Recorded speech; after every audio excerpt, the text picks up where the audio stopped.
Hello people, in this video we are looking at general anatomy topic, nervous system. So basically there are four types of animal tissues. Animal tissues are four kinds. You have the epithelial tissue, in which you have simple glandular compound, etc. Then you have connective tissue, where you have there is loose, dense, specialized blood, bone, etc. Then you have muscular tissue, where you have already seen you have the striated or the skeletal muscles, smooth muscles, and cardiac muscles. Finally, you have the fourth type of tissue, which is the neural, which we are looking at in this chapter. Nervous system, etc. comes under this neural tissue, isn't it? So how do you define the nervous system, guys? Basically, it is the chief controlling and coordinating system of your body. What will it do? It will control and coordinate your body. Very good. So it will not only control voluntary movements, it will also control involuntary movements. Voluntary means you want to lift your hand. Yes, the nerve itself is helping you do that, right? Voluntarily also it will help you. Involuntarily, you want to digest your food and the stomach has to undergo all this esophagus and all peristalsis. That is involuntary. The nervous system again will help in that, okay? And it will also help the organism adjust to the surroundings. So how do you explain this? Sensitivity, conductivity, responsiveness, okay? So, and from where is nervous system coming? All the nerves, etc. It's coming from ectoderm. Ecto is kind of outside, okay? So just remember brain and all, ectoderm, okay? So what are the functions of nervous system, guys? There is sensory input, integration, and motor output. Mostly it is motor output, okay? So there is sensory input. Are you able to see? Sensory input, interpretation, is it? Integration. And then motor output. Mostly it can be a motor output mostly. Okay. Now understand this, there are two parts of the nervous system. You have the central nervous system and the peripheral nervous system. Central will include the brain and spinal cord. Don't think that spinal cord is something which is not central. Spinal cord is also central nervous system, okay? So whenever you tell your friend, no, you're reading central nervous system, CNS, they'll be saying, you'll be wondering what is CNS. So brain and spinal cord. Here in this diagram, they have cleanly shown brain and spinal cord is the central nervous system, and everything else is actually the peripheral nervous system. The nerves which are coming out of your brain, coming out of your spinal cord, everything becomes the peripheral nervous system, okay? So your peripheral nervous system will have your 12 pairs of cranial nerve and 31 pairs of spinal nerves, okay? So spinal cord is central, but spinal nerve is peripheral, okay? Basically, this is a little more complicated, the peripheral one. There is somatic. Under somatic, these come, okay? Somatic component. Then you have something else called as the autonomic.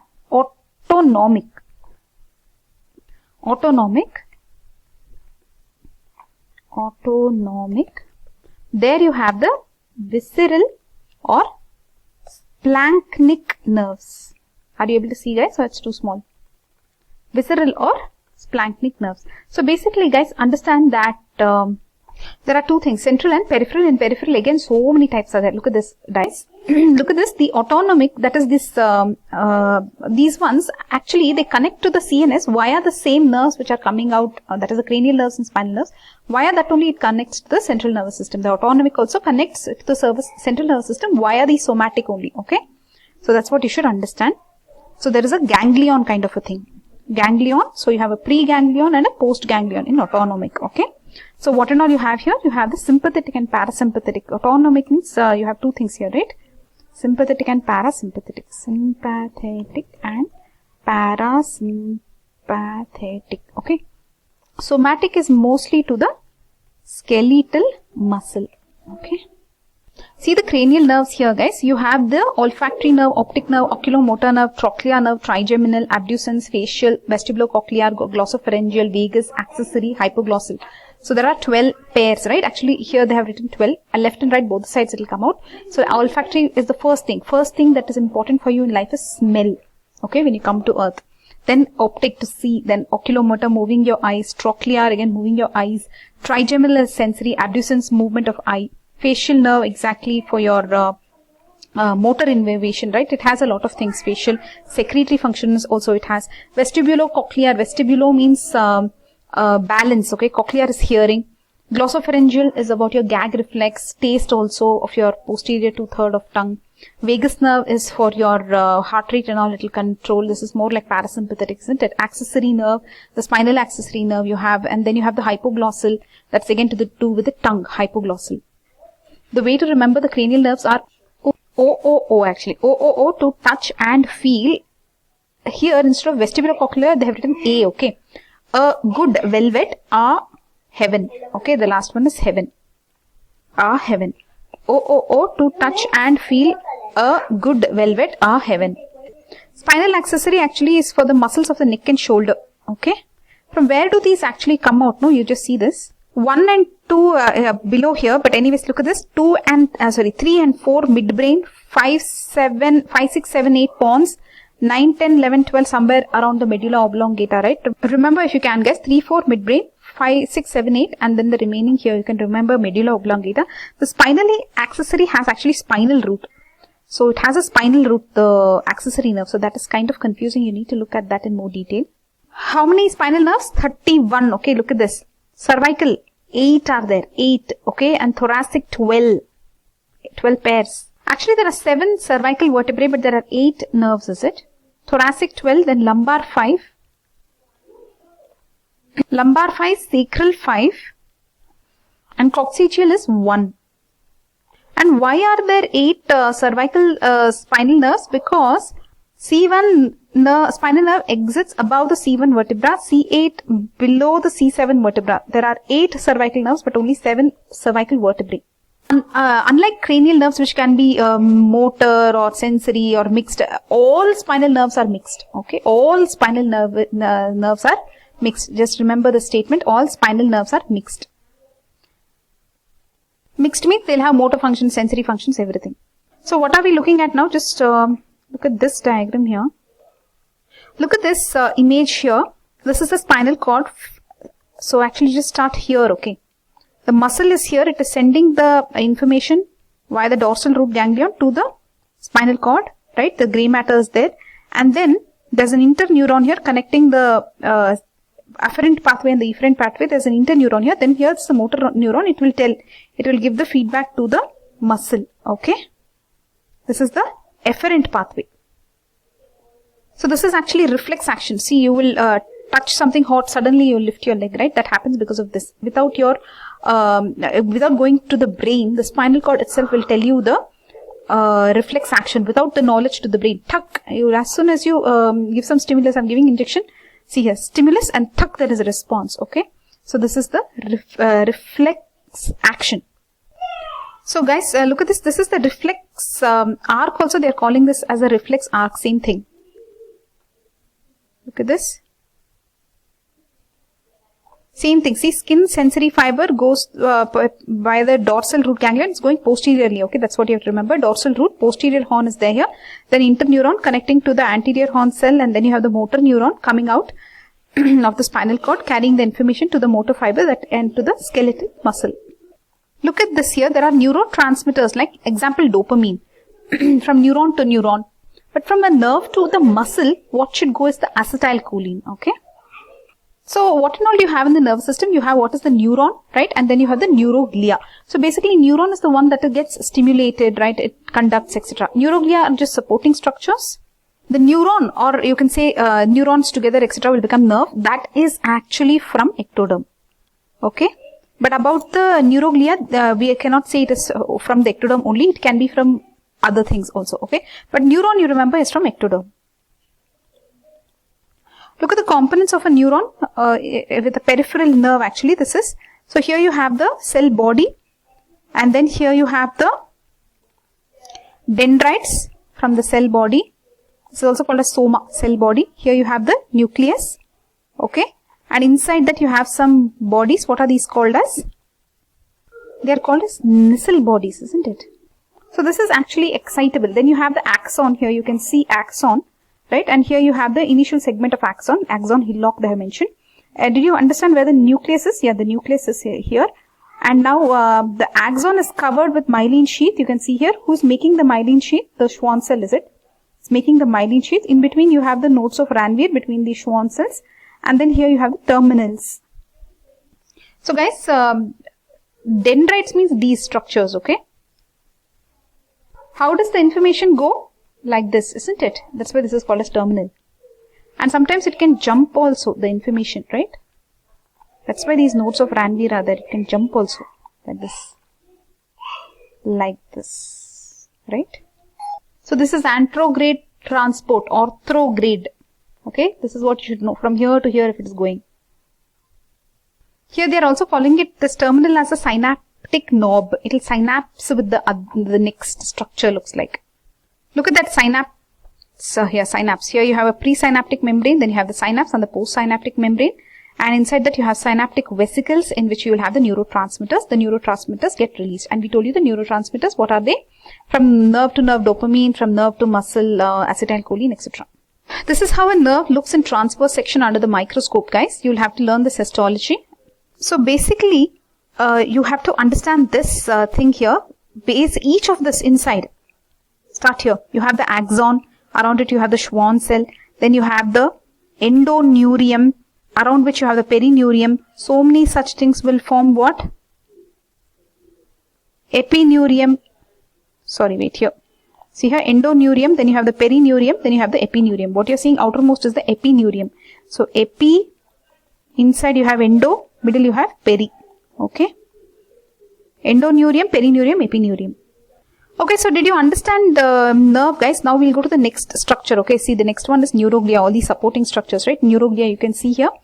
Astrocyte, oligodendrocyte, microglia, ependymal cells. These are non-excitable, okay? They are only supporting cells. So did you understand that much at least? So basically, these neuroglia can divide, okay? Your nerves don't divide. They only regenerate if something happens to them. But these neuroglia can divide, etc. So when brain tumors are there, like glioma, etc. So it is all because of the neuroglia. Because these divide. Whatever divide only can cause cancer, isn't it? Look at this information here, guys, this one. So basically there are types of neuroglia in the CNS and in the PNS. Look at the ones in CNS. In CNS, they are like macrophages, right? What are these specific names they are, is it?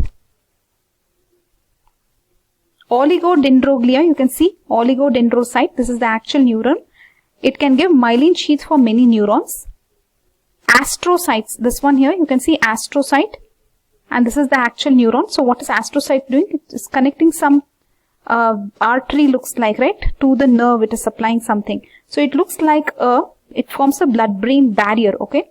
So it is going to take all the nutrients and give it to the brain, but it will not allow bad things to reach the brain. As much as it can, it will try, but still some toxins do reach. Ependymal cells, you can see here, formation, regulation and circulation of CSF. Okay, that's why these line the ventricles, ependymal cells, who are making the CSF, right? Formation, regulation also, and circulation of CSF, okay.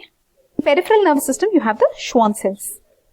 Looks like the satellite cell, something is also there. So guys, what are we looking at? Nervous system, very good. So you have understood neuron, neuroglia, everything, right? So basically, in neuroglia you have, in CNS also you have, and in PNS also you have. And remember, mostly PNS will be myelinated, okay? And CNS, some of them will be myelinated. Smaller axons of CNS will be non-myelinated. There's one concept here you should know called as the dermatome. T-O-M-E, okay, dermatome. So look at this. So the cervical nerve 3, C3, okay, supplies here. These are areas which are supplied by that same nerve. So your hand is here. C, everything C, okay, and here all your T's are there. Then here you have all your L's are here, like lumbar. Then you have the sacral here, okay. And coming backside, similarly, C's, then T's, then L's, then S here, and then L. Actually, behind, posteriorly, your leg, everything is mostly S. Okay, so you have to know all this, guys. Clinical importance of these dermatomes is that in herpes zoster, etc., you know, single dermatomes are affected and it is unilateral, it will be affected in herpes zoster, okay. Now let's go back here and understand something about the sympathetic and parasympathetic, autonomic. That means it will automatically control your body, okay. So what does sympathetic do? Sympathetic is like when you see a dog and a very angry dog is running at you. So that's when your sympathetic system will get activated and it will make you run, okay. Fight, flight, fear, right? All that comes under sympathetic. Now coming to parasympathetic, it relaxes, it will help you digest and pee. Parasympathetic makes you pee, etc., right? So it will help you digest and secrete. It will make you secrete so that you can make all the enzymes to digest your food, etc. So this is more about food. Parasympathetic, it will cool you down, relax, rest, okay? So this is about rest. And this one is more about, sympathetic is more about flight. Sympathetic is more about flight, fight, fright, fear, freeze, etc. Okay, all those F's. So sympathetic will make you dilate your pupil, look far, run away, right? Inhibit salivation. At this moment, you don't want to secrete anything. You don't want to secrete any digestive enzymes, etc. You want to relax the bronchi. You want to have bronchodilation. You want to increase your heartbeat, right? You want to stop all your digestion. So inhibit peristalsis, secretions you want to stop. And then you want more glucose, right? You want to run, you want energy. Then you want to secrete adrenaline, noradrenaline, right? Same thing, fight, flight, fright, right? Then what are they written here? You don't want to you don't want to pee at this moment. Parasympathetic makes you pee. Sympathetic won't make you pee, right? So sympathetic has nothing to do with digestion, etc. So don't pee, don't defecate anything at this moment. And uterus will be a different function. You'll have to look at that. Parasympathetic, guys, just the opposite. It will relax, constrict pupil, digest, so make all saliva, peristalsis, secretions. Then it will make bile get released. It will make the bladder contract. It will make you pee. Parasympathetic makes you pee, isn't it? People, actually there is one concept here that you should know. There is something called as a sympathetic ganglion, right? You know that sympathetic means there will be, it's a sympathetic ganglion. There will be pre-ganglionic and then there will be post-ganglionic. This is the ganglion. This is sympathetic ganglion. That's something else called as spinal ganglion. Okay, spinal ganglion also you should understand. Basically in sympathetic, guys, the ganglion is very near to the vertebra. So that is why the post-ganglionic will be very long. Okay, in sympathetic, the post-ganglionic will be very long. But it will be opposite in the parasympathetic. Guys, look at this in histology. They will ask you, okay, to identify whether it is sympathetic ganglion or spinal ganglion. So just look at this, if you can understand. This is spinal ganglion. Okay. Let's show you the sympathetic ganglion now. Sympathetic ganglion, please. Yeah, this is sympathetic ganglion. Can you see the difference? Any difference can you see? Spinal and sympathetic. See, the spinal ganglion is also called as dorsal root ganglion. You can see they have cut it here. And they are showing you how the satellite cells are there. Cytoplasm is the centrally placed nucleus and axon. Okay, this is spinal ganglion or sensory ganglion or dorsal root ganglion. This one is sympathetic ganglion. Those satellite and all is not there here. Star shaped, eccentric nucleus, cytoplasm, branched fibers are there here. This is sympathetic ganglion. So are you understanding, guys? So basically you should understand one thing. The sympathetic and parasympathetic, there is from where do they arise? Sympathetic is from thoracolumbar, okay? So remember this, it is thoracolumbar, T1 to L2 segments, thoracolumbar, and parasympathetic is from brain, the cranial nerves and the S2, S4 segment of spinal cord. So it is called as craniosacral outflow. So here whatever you are seeing, it is craniosacral outflow. So this is parasympathetic. Very good. How will sympathetic be? Let's try to recognize. Yeah, look at this. Sympathetic will be thoracolumbar. From T1 to L2 they have shown here. You know, guys, whenever they want to do lumbar puncture to get CSF, right, they'll do it below this L2 level. So here you can see this is L1. Okay. Here you have lumbar plexus still. But here you can do a lumbar puncture and get the CSF. Because the spinal cord ends here. Here you can see spinal cord, and then here below that you have the chorda equina. This is where they are doing the lumbar puncture. See, lumbar puncture, intervertebral, L3, L4. Guys, so just understand, okay, very important things will tell you about nerves, etc. Diabetes mellitus, okay, if a person has diabetes and all, it will affect nerves, okay. They'll have peripheral neuropathy, okay. These are some important things you can know. Then cerebral palsy in pediatrics, they will teach you. Any hypoxia, any insult, the child will land up with cerebral palsy, okay. Some central nervous system you can remember. Okay, this is about central nervous system. This is about peripheral. Let us see some more central nervous system. Meningitis, encephalitis. Okay. So basically the coverings of the brain, meninges, right? Encephalitis, the brain parenchyma itself, all those can get inflamed. Then what else you should know? Nerve does not divide. Nerve cell doesn't divide. It only regenerates. So if you have a nerve injury, it's very difficult to fix it, isn't it? It will not come back so easily. So you have neuropraxia. Then you have axonotmesis, neurotmesis. So many types of nerve injuries you'll have to learn. Okay, all that becomes clinical anatomy. Then Bell's palsy, where the facial nerve is affected, right? Actually, the terminal root of facial nerve. So you can see their eyelid, they can't close, and then it'll be droopy on one side. They'll have no nasolabial fold on this side, right? No forehead crease, etc. Right? So basically, this will be Bell's palsy. Okay. So because of the facial nerve injury. In leprosy also, nerves are affected, isn't it? They'll not feel much. They'll have that anesthetic patches.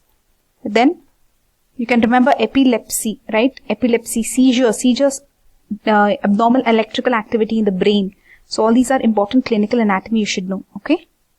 And then we also told you about herpes zoster. So it will affect one particular dermatome. Then polio will affect your anterior horn cells in the spinal cord, right? So that one you should know. See, varicella zoster virus, okay, if it first time attacks you, it will cause chickenpox, something like this, vesicles and all this. Okay, second time it will go in, what will happen after this, it will go and sit in the trigeminal ganglion, etc. And it will come back and it will, after so many years when the person is immunocompromised, it will come back and it will cause this type of, in one dermatome, okay, only on one side, left or right, it will cause these kind of eruptions. So this is herpes zoster, also called as shingles, okay. So basically herpes zoster is the second time you get that varicella virus infection. So you should understand varicella, chickenpox the first time, then second time it will become herpes zoster. So these people, leprosy, diabetes mellitus, they will not feel pain. So what will happen when they prick themselves, etc., they will not feel, and that wound healing also will be very slow in diabetes mellitus. They'll land up with diabetic foot, gangrene, etc., and they'll have to amputate those portions in this. So diabetes mellitus, etc., peripheral neuropathy. You should remember. Leprosy also, they'll have amputation, auto amputation they can have of the digits, etc. So guys, in this video we looked at the general anatomy of nervous system. So we have seen that in animal tissue you have epithelial, connective, muscular and neural tissue. In this we are looking at the neural tissue. Basically in the central, the nervous system is from ectoderm. It is the chief controlling and coordinating system of your body. It not only controls voluntary but it also controls involuntary actions, right? And it also help you adjust to the surroundings, right? So your pain perception, everything, sensory perceptions are also because of your nerves. So there is sensory input, integration and motor output. Mostly motor output can be there. Then parts of nervous system, you have the central nervous system where you have the brain and the spinal cord. Peripheral, you have the somatic, which will help you move your muscle, etc. Autonomic, where it will help you control everything in your body automatically. So you have the sympathetic and parasympathetic, okay. So sympathetic is will help you fight, flight, fright, fear, freeze, etc. Parasympathetic will help you in digestion, resting, and defecation, micturition, etc. Okay. Now coming here, types of nervous system, cell types in nervous system. You saw neuron. Neuron, this one we have seen, peripheral neuron. This is actually a multipolar. You have many dendrites and one axon. So basically this will have a cell body, soma. It has nucleus and it has nacelle granules. Then you have the axon here covered by the Schwann cell, which will form the myelin. You have nodes of Ranvier here. Then here you have the unipolar neuron. Here you have the bipolar, which you can see in retina, etc. And the multipolar, which same thing you have explained here. Neuroglia basically are supporting structures. It's the neuroglia which actually divides. So all the gliomas, all these brain tumors are because of these neuroglia. In central nervous system, you have the astrocytes, you have the ependymal cells, which make the CSF, etc. Then in peripheral, you have these Schwann cells. Then blood-brain barrier, because of the astrocytes, it will make sure that nothing reaches, the blood will not go to the brain, but only the nutrients go, is it? Something like that. To the neurons, especially, to the neurons. Blood-brain barrier. A reflex arc, we told you, spinal cord. Here you can see afferent pathway, when something pricks that person, afferent pathway, then there is interneuron, then efferent pathway from the anterior horn cell. See the motor end plate, you're having the nerve. This is the reflex arc. As soon as we prick here, the person will pull back the leg. That is reflex. Then we saw more about the sympathetic and the parasympathetic we have seen. Then clinical anatomy on nerves, you saw cerebral palsy, meningitis, encephalitis, epilepsy, right? Then coming to the peripheral, you have the Bell's palsy, herpes zoster, polio, leprosy, diabetes mellitus, which will cause peripheral neuropathy, etc. So this is all about general anatomy on the nervous system. Hope you understood something, guys. Bye bye.